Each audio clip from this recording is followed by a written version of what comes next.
Hosea means deliverance, and we will be looking at the book of Hosea today on 120 of our journey through the Bible. Hosea prophesied during the twilight years of the northern kingdom of Israel. Although King Jeroboam II was the instigator of many of these policies, stability came to an end when he died.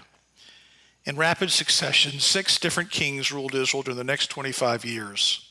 4 were eliminated by assassination. Weakened by internal strife, Israel finally collapsed in 722 BC when the nation of Assyria destroyed Samaria, Israel's capital city. Hosea was probably an eyewitness to these events. After a brief introduction of himself as God's prophet, Hosea tells about his marriage. God appeared to Hosea, instructing him, "Go, take yourself a wife of harlotry and children of harlotry." Now, the reason for this was to illustrate that God's covenant people, the nation of Israel, had been unfaithful to God because of their worship of false gods.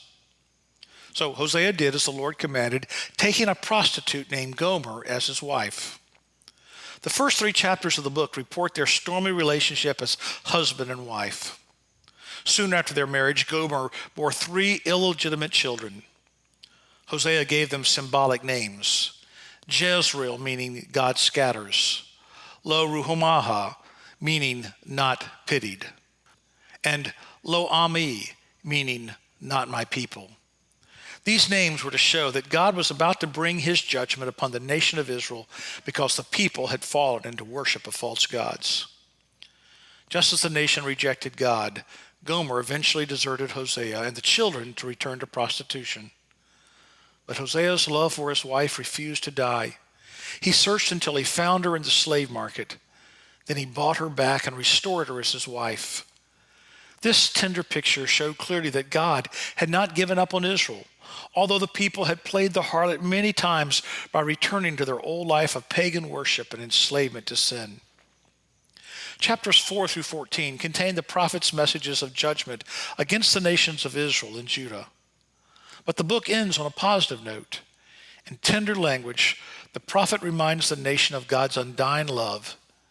In spite of their unfaithfulness, he is determined to redeem them and restore them to their favored place as his covenant people. Many people believe the Old Testament portrays God's wrath, while the New Testament is the picture of his love. But the book of Hosea includes tender expressions of deep love among the prophet's many descriptions of judgment. God's love is not mere emotion and sentiment. It is rooted in compassion and bound in holiness. His love makes demands, but it's also willing to forgive.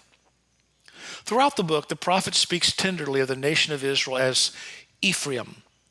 This is a reference to the largest of the 10 tribes of Palestine that made up the nation of Israel. This tribal name also reminded the nation of its history and tradition.